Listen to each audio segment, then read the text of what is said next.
Kaya kapag committed ka na gumawa talaga ng mabuti, ay siya. Ikaw na yung pinagpala ng Panginoon. Napakahirap pong gawin.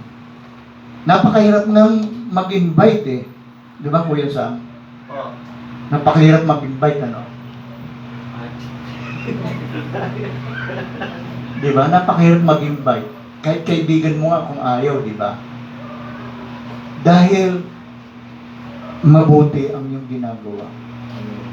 Dahil pagpapalain ka ng Panginoon. Amen. Ganyan si Job. Sinulat ni Job ito. Kasi maraming nagkikriticize sa kanya. Ano ang criticize kay Job? Ayan, Job, no, yung mga baka mo namatay. Di ba yung mga anak mo namatay din? Yung mga tauhan mo patay din. Mismo yung asawa mo, kinikriticize ka. Ano ang sabi ng asawa mo? Job, bumalik ka na kay Satanas. Bumalik ka na sa mundo. Wala kang mapapalayan kay Yahweh. Kita nyo yung ginawa ng mga tao kay Job. Pero, sino ba kayo? Diba? Hindi naman kayo ang Diyos ko. Hindi naman kayo ang pinaglilingkuran ko, ang Diyos. Dahil nakita ng Panginoon yon sa buhay ni Job, pinagpala po si Job. Dinoble ang nawala sa kanya. So, ganun po ang Diyos eh. Lugi ka ngayon? Ba? Nakakaranas ka ng kahirapan ngayon? Bukas o makalawa? Ito na. Dito na muna ma-appreciate ang gagawin ng Panginoon. Tama nga yung turo ni Pastor James. Tama nga na ako'y umaten at narinig ko ang mensahe ng Panginoon. Tama nga. Kaya marami ang mag-a-appreciate o magpupulit, magpapasalamat sa Diyos kasi igagawad na ng Panginoon ang kaniyang gantimpala sa iyo. Amen. Yes. Napakalaking bagay po kasi hindi mo hawak ang hininga mo. Mamayang gabi o bukas o makalawa ay nilagutan ka ng hininga. Paano na ang iyong kaluluwa? Kaya kailangan itama po natin ang mga bagay na gusot sa ating buhay. Yung mali. Para sa ganon, maging tulad tayo ni Job, na naging halimbawa, naging committed yung kanyang pananampalataya, naging committed yung kanyang paniniwala, naging committed siya sa kay God. Hindi siya naniwala sa mga bagay na sabi-sabi, kundi siya ay nagtiwala sa Diyos na nagbigay ng gantimpala sa buhay niya. Dapat ganun din po tayo. Alam ng Panginoon tayo nakakaranas ng mga pagsubok. Nakakaranas nga tayo ng diskriminasyon. Nakakaranas tayo ng panlalait. No? Mamaya nga, paglabas nyo, uy, born again, umaten sila. Di ba? Makakaranas kayo ng ganyan. Uy, born again ka na ngayon, ha? Uy, nagsayaw-sayaw kayo doon, kumanta kayo. So, yun po ang mararanasan nyo.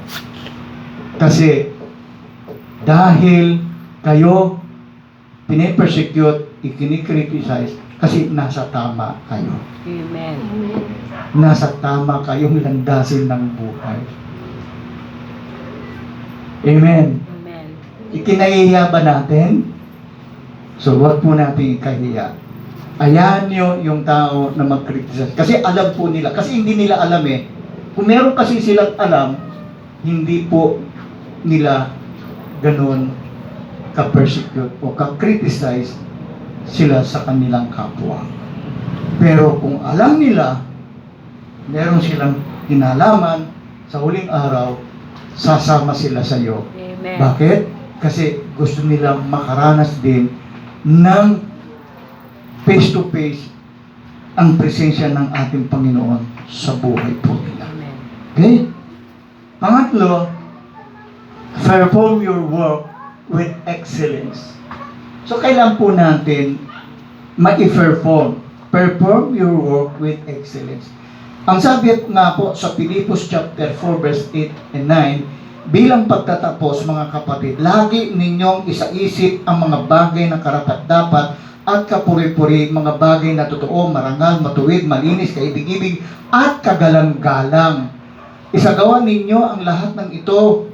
Isagawa ninyo ang lahat ng iyong natutunan, tinanggap, narinig, at nakita sa akin.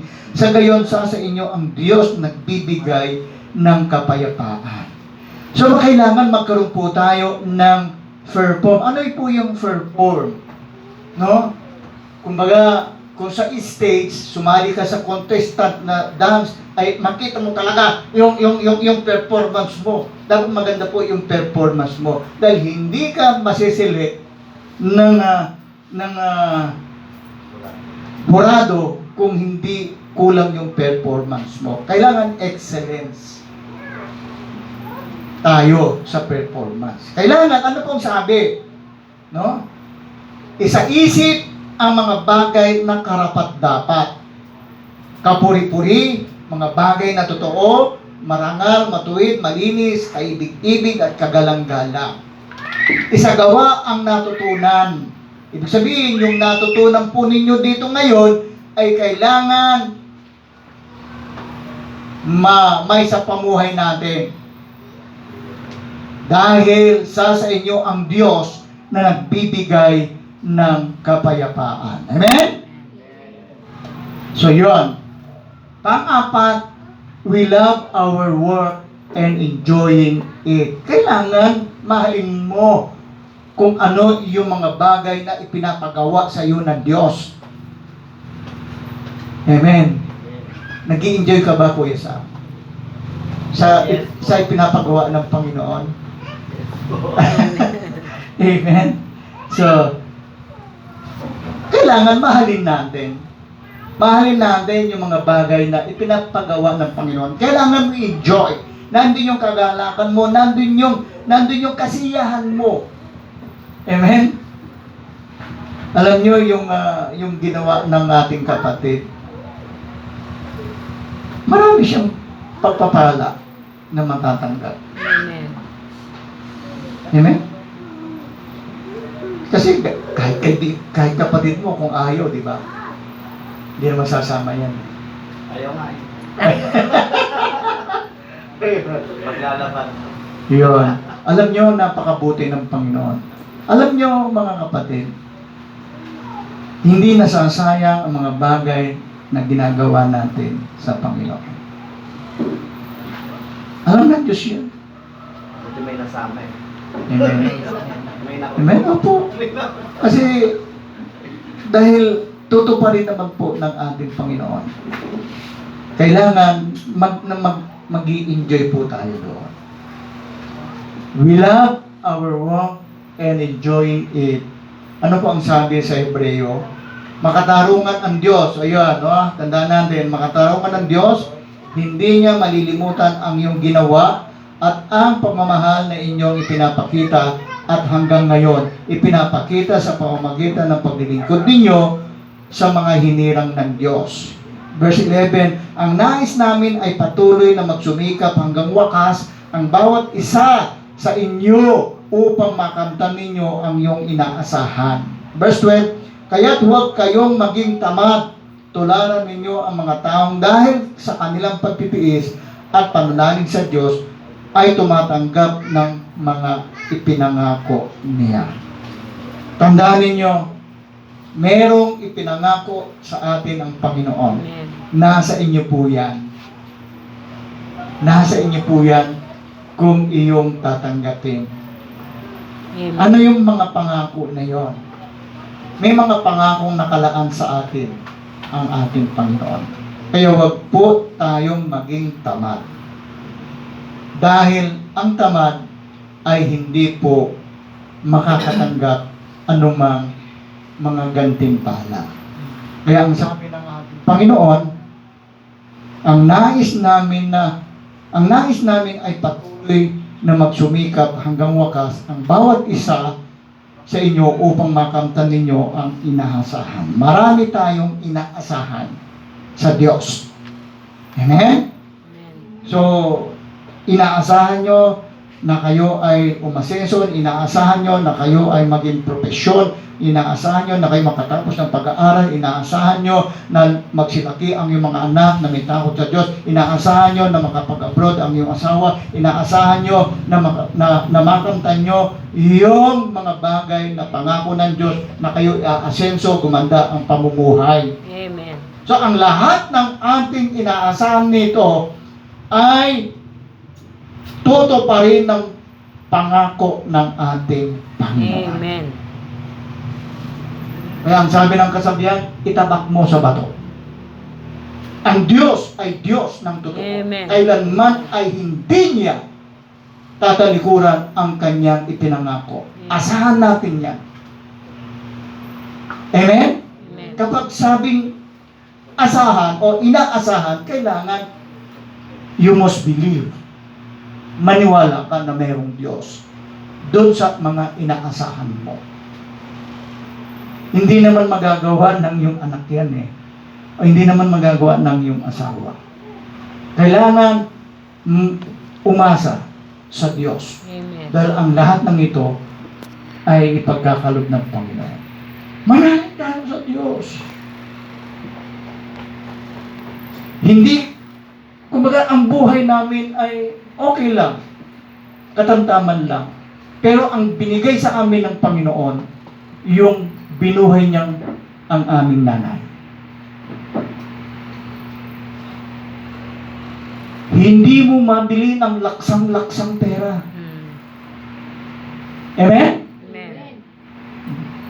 Bigyan mo man ng 5 bodegang pera ang hospital, yung mga doktor doon, kung hanggang doon na lang yung nanay mo, wala kang magagawa. Wala magagawa yung pera mo.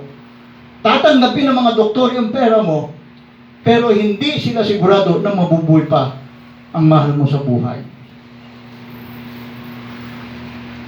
Pero mga kapatid, dahil alam namin ang aming inaasahan na mangyayari doon sa nanay namin. Ang sabi ng tatay ko, anak, pag-pray na natin nanay mo. No? Ayaw pa nga kumilos yung utot sa boy ng puninarya Tanggalin mo yan. Yung kumot na yan na puti. Dinig niya 2 mata nung buhay ng puninarya. Kaya nagtaka yung buhay ng puninarya. Dahil kaming mga anak niya, pamilya ng nanay ko, kaming nag-uutos sa kanya, natanggalin mo yan. Sumunod siya.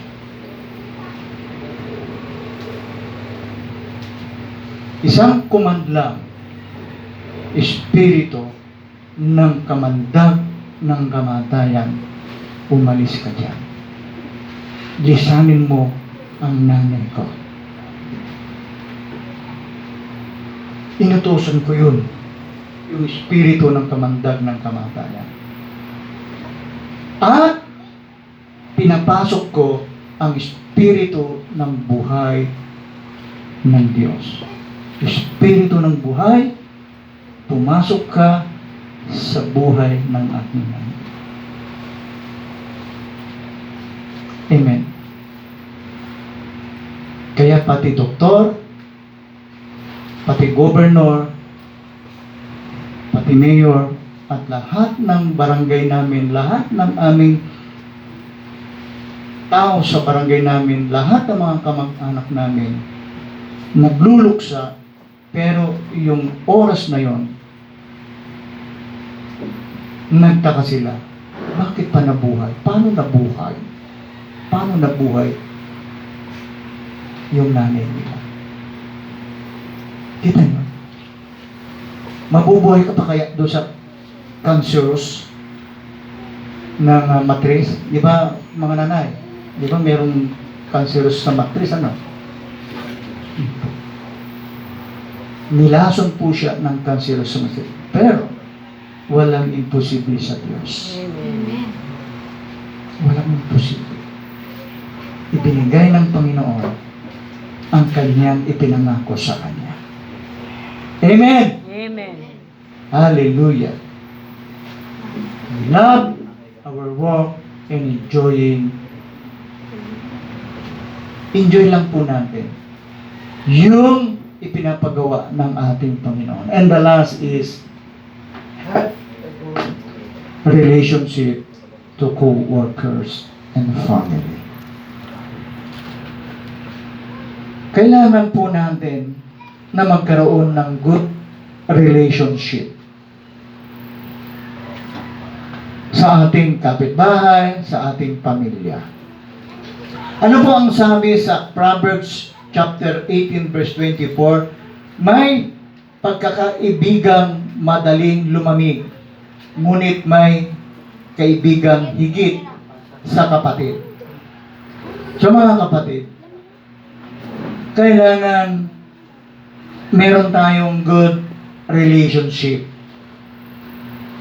sa ating, ibig sabihin ng co-workers, yung ating kapitbahay, kaibigan, o etc. Katrabaho. Kailangan magkaroon po tayo ng good relationship. Amen? Kasi ang pag-aaway ay hindi pagkasundo-sundo ay hindi po sa Diyos yan. Yun po ay gawa ng diablo yan. Ang sa Panginoon ay yung nasa bunga ng Espiritu, kapayapaan, kalusugan. No? Yun ang mga kaloob ng Panginoon. Kailangan magkaroon po tayo ng bunga sa ating pagiging good relationship. Pakita natin na maging maayos ang ating pakikitungo. Amen? Walang ibang sasaklolo sa iyo kundi yung kapitbahay mo. Sa panahon ng kagipitan, kaibigan mo pa rin, kapitbahay mo pa rin ang tutulong sa iyo. So, huwag po natin awayin. Huwag tayo mag-away-away. Kasi hindi nalulugod ang ating Panginoon. Amen? Magkaroon tayo ng good relationship sa ating mga kapitbahay, kay kumpare, kay kumare, kay kaibigan, kahit sino. Kailangan meron tayong good relationship sa kanila. Amen? Kasi ang sabi ng Kawikaw, chapter 18, verse 24, may pagkakaibigang madaling lumamig. No? Kasi may mga ganito po na meron pong pagkakaibigan sa inuman lang, sa sugalan lang. So, yun ang mga kaibigan na madaling lumamig. Kaibigan mo lamang yan nang dahil sa grupo ng mga chismis. Grupo ng mga paninira. So, kaibigan mo lang yan. Kapag wala na siyang nakuhang balita sa iyo sa kasiraan ng iba, iiwanan ka niyan at ikaw naman ang kanyang sisirain sa iba. Alam mo, si ganito, sinabi niya sa iyo at sinabi niya din sa akin, ganyan ka daw. So, kung sino man po yung mga kaibigan na madaling lumamig, ay yung pong talagang kasama mo doon sa grupo ng mga marites, grupo ng mga mandaragit, grupo ng mga amen? So yun po yung nagiging sanhi ng pag-aaway, hindi pagkakaunawaan, no? Hanggang ngayon walang kapatawaran, nandun pa rin yung yung galit. So, ano na po natin?